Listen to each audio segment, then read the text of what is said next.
Imagine waking up in 1979.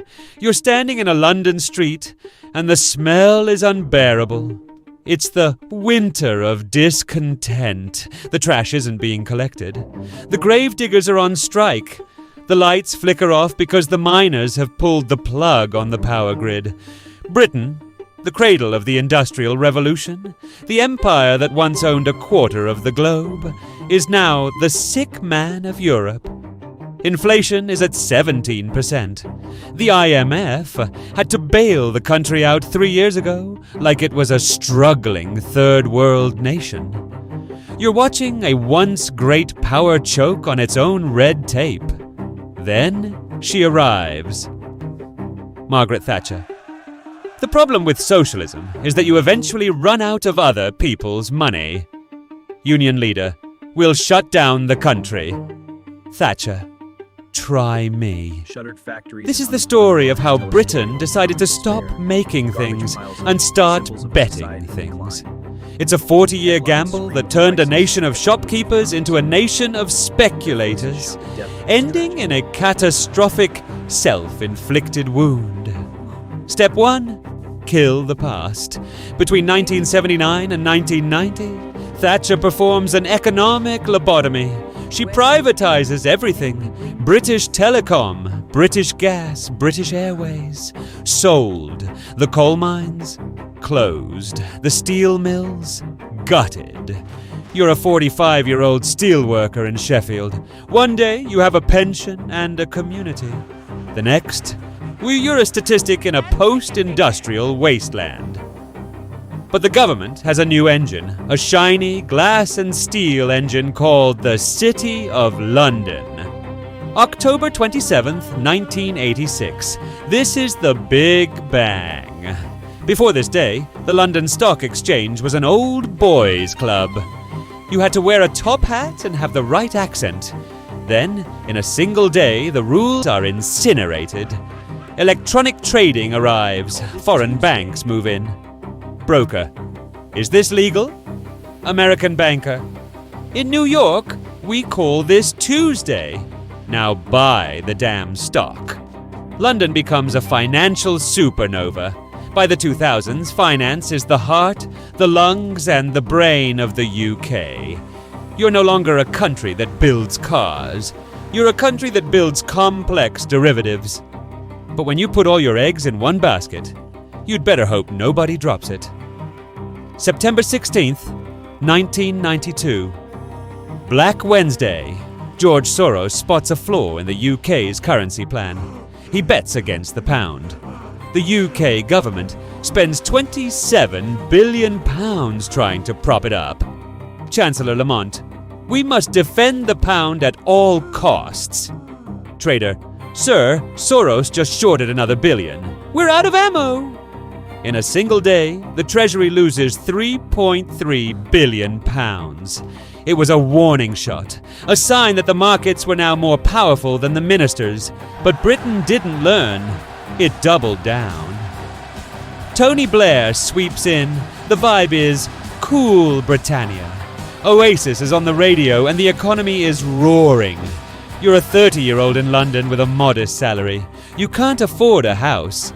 But wait. The banks have a solution. It's called cheap credit. Interest rates are low. Global capital is flooding in. London is now the financial services capital of the world. From 1997 to 2007, the UK economy grows every single quarter. It's a miracle. Gordon Brown. I have ended boom and bust. Economist. But isn't this just a housing bubble? Gordon Brown. I said, I have ended boom and bust. Total household debt hits £1.4 trillion. House prices triple. People feel rich because their homes are worth more, not because they're producing more. Manufacturing falls to just 10% of the economy. Britain is now a giant hedge fund with a gift shop attached. In the city, the bonuses are obscene. In 2007 alone, they hit £8.5 billion. Annam the party is at its peak. Then the floor gives way. September 2007. For the first time in 140 years, there is a bank run in Britain. You're standing in line outside Northern Rock. You just want your savings. The manager tells you everything is fine. But you've seen the news. The debt-fueled engine has seized up. When the 2008 crash hits, Britain is hit harder than almost anyone. Why? Because Britain was finance. The government bails out the banks. The bill? £137 billion in cash and over £1 trillion in guarantees. Taxpayer. So the bankers get the bailouts and we get the bill? Politician. It's either this or the ATMs stop working tomorrow. The Great Recession begins, but the real damage was the cure.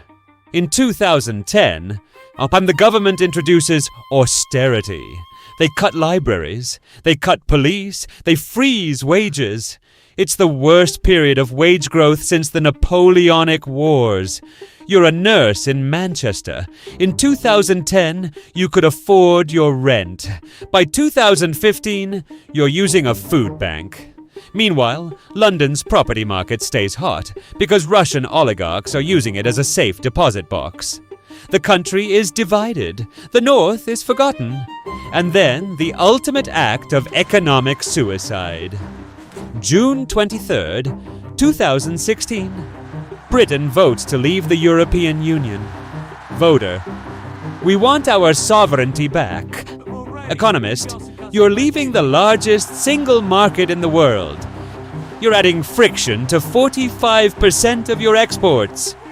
Politician. People in this country have had enough of experts. The pound drops 10% in a single night. Investment halts. When the deal is finally done, it's a disaster of red tape.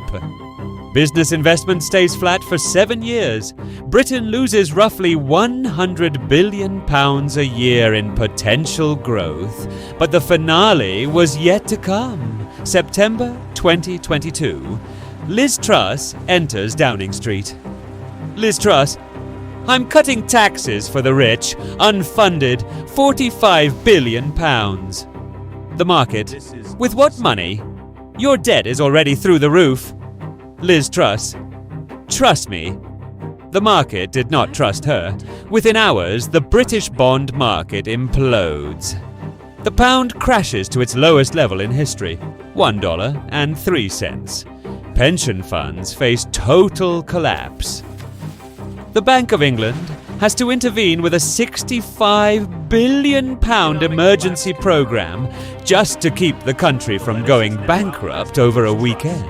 Liz Truss lasts 45 days. She is outlasted by a head of lettuce in a wig. Today, Britain is a cautionary tale. It is the only G7 economy where the workforce is smaller than it was before the pandemic. The NHS has 7.6 million people on waiting lists. The productivity puzzle is a black hole. A British worker produces 20% less per hour than a French or German worker. Why? Because for 40 years, Britain didn't invest in machines.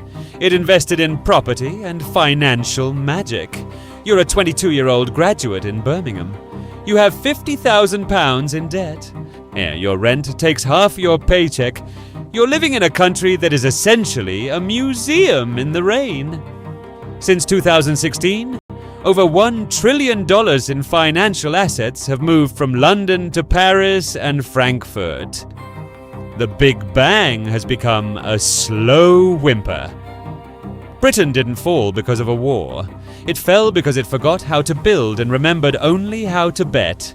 It traded its factories for floor-to-ceiling windows. And when the windows cracked, there was nothing left but the cold Atlantic wind. This was Imperath.